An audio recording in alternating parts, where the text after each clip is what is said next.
Here's the thing that I'm most looking forward to in this playoff run for the Lakers. Let's just call it the first round because you never know what can happen. Tomorrow, I'm going to have another person on from the Minnesota Timberwolves. I'm looking forward to that. As a guy that covers the Minnesota Timberwolves for The Athletic, I'm having Dan Weike on tomorrow. So we're going to go back to back. I'll tell you guys a little bit about what's going on tomorrow because it's no live show tomorrow. It's a recorded show. But real quick on Luka. One of the things I'm most excited about watching in this playoff run, I want to see Luka. I mean, more than anything else, I want to see greatness from Luka. You know, here's the beauty with Luka. 26 years old. He's had a phenomenal start to his career. He's already been to a conference finals. He's already been to an NBA finals. He thought he was building something special in Dallas, and then bam, he gets traded on February 1st. He becomes a Laker. If you ask anybody out there, hey, what is your take on Luka Doncic? They're going to say, oh, man, what a, unbelievable player, international superstar. Guy's been playing professional since he was 16, 17 in Europe. Came into the NBA. Man, this guy is likes the big moments. He's a killer. He can hit big shots, this, that, this, and that. Everybody kind of describes what Luka is. And then if you describe, okay, but what's Luka in the playoffs? Then everybody kind of takes a step back. They're like, all right, no, he's actually better in the playoffs than he is in the regular season. Okay, well, that's unique. Typically, only some of the greatest to ever do it or some of the legends are better. If they're phenomenal all-stars, MVP caliber players, they're better in the postseason. Okay, the moment got bigger and that player got better. What I'm most looking forward to watch with Luka this upcoming year or this upcoming playoffs that start on Saturday. I know there's a player that has been already a killer in the playoffs, has taken out teams like the Clippers, have ended the hopes and dreams of the Minnesota Timberwolves, has taken out the Oklahoma City Thunder, had buried the Phoenix Suns that pretty much ended that franchise's run, and you see where they are now. He has taken the soul of certain franchises and certain teams, and it's happened in the postseason. What I'm excited about with Luka is this is his first playoff run with the purple and gold. This is his first playoff run with the Los Angeles Lakers. This is his first playoff run with a team where he already has a ton of playoff experience, that he's already gone through a ton of big moments. He's already gone through a ton of, great wins, tough losses, big-time shots, buzzer beaters. He's kind of done all this stuff already. This isn't new to him. The only new thing to him now, he's with arguably the most popular franchise in the NBA, one of the most popular franchises in the world, number one. And number two, he gets to do it with LeBron. One of the greatest performers to ever be a part of the game. What I'm most excited about starting on Saturday, you get to see Luka Doncic, who's been unbelievable to start his career, not just in the regular season, but even better in the playoffs. And now with all this experience, he gets to do that. He gets to take that playoff run with the Lakers. That by far is what I'm most excited about. Okay, it'll be cool what the team does, chemistry, JJ Redick, LeBron, Austin Reeves, all that stuff. I'm going to have my eyes glued on Luka Doncic because I do feel like this man understands the moment. He understands the big lights. He understands, there's levels to the game. This is his first playoff run as a Laker. Roster's not perfect. I don't know how far they're going to go this year, but doesn't that get you excited about what could eventually happen with Luka as a Los Angeles Laker? That to me is by far what I'm most looking forward to. I do think that there's, obviously levels to this thing, and I think Luka's going to take his game to another level. His last 5 games for the Lakers, let me point it out because I've talked about it before, and I'm going to show you guys. And the reason why is he's playing his best basketball as a Laker right now. It's happening right now as we sit here, as we go into the postseason. You can kind of take back all the stuff of, all right, well, what is Luka? I'm trying to kind of think specifically here. Okay, he had the shock of the trade. Then he got a chance to play the Dallas Mavericks. And now it's like all that stuff is over. His last 5 games with the Lakers, 35-6-6, 37-6, 45-8-6, 39-8-7. And the only game where his numbers were down 23-5-3 is when he got that second technical foul, was when kicked out against the Oklahoma City Thunder. I'm ready for Luka. You guys take any storyline that you guys want. I'm ready for Luka. I'm ready to see what Luka's going to be come playoff time, and I'm ready to see what Luka's going to be in this first playoff run for the Lakers. Luka last year, you got a chance to watch him against the Minnesota Timberwolves. Obviously, that series, a chance to go to the NBA Finals. What is Luka in the playoffs that you feel like is a little bit different of what you see Luka in the regular season? And if you could kind of just take us back to that series, I think for a lot of Laker fans out there, you got to see every single possession. What was that like last year with Luka?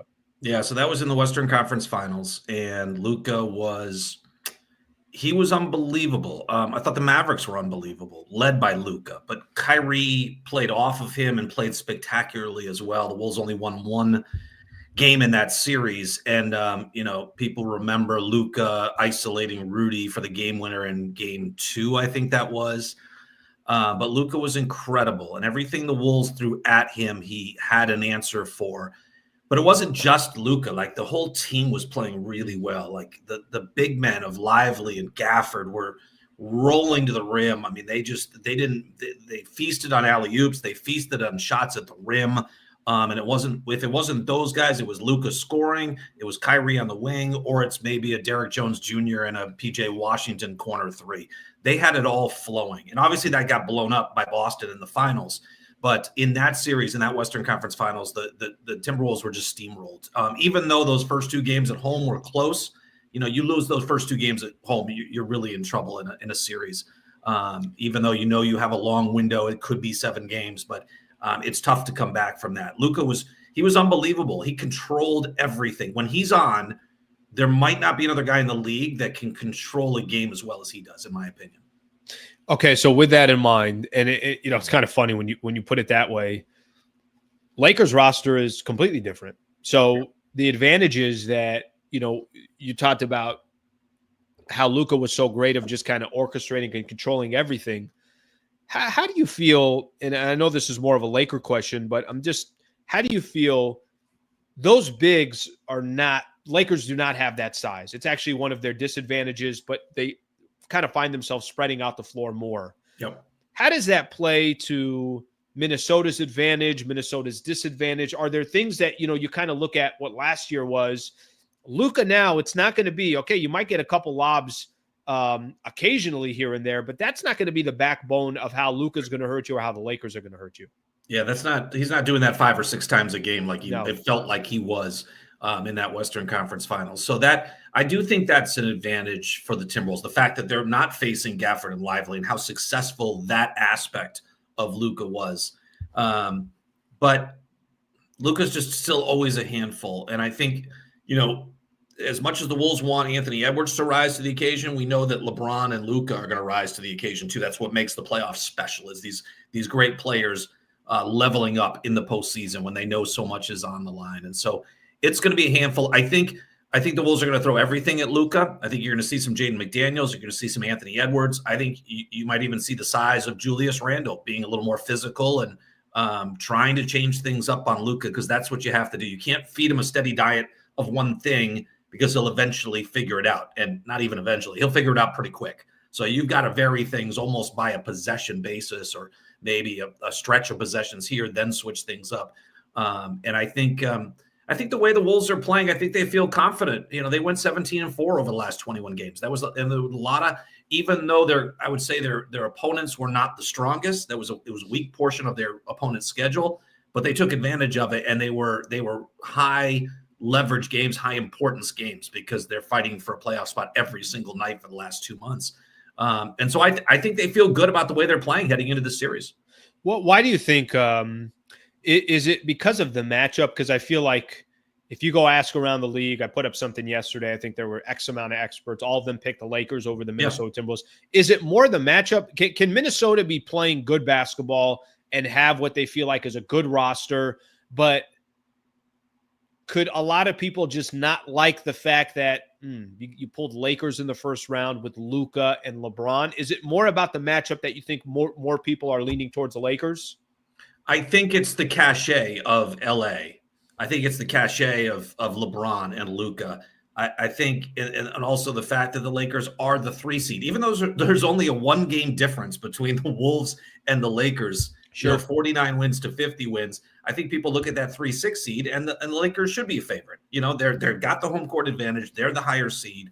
But when you dig into the numbers a little bit, it's interesting that, I always like to look at things throughout the course of the season, estimated win-loss record, right? Like how are you performing as a team? What should that equate to a win total? And the Wolves were a -6 this year.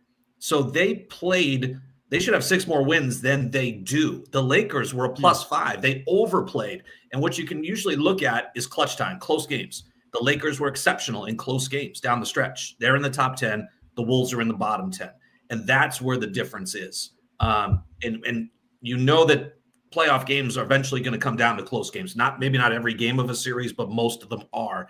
And that's really the concern, I think, where there's a separator, a clear difference between these two teams. When you've got Luka, you've got LeBron, they know how to make those plays down the stretch.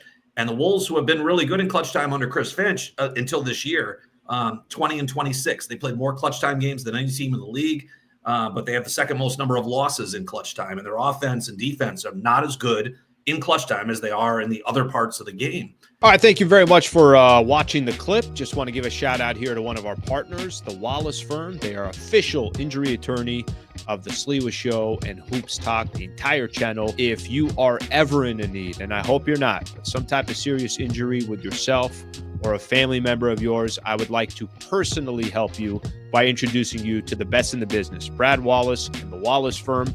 Also got a URL out here that you can use as well. Just go to wallacewins.com/Sliwa. Thank you for their partnership, and thank you for being a part of the Sliwa Show.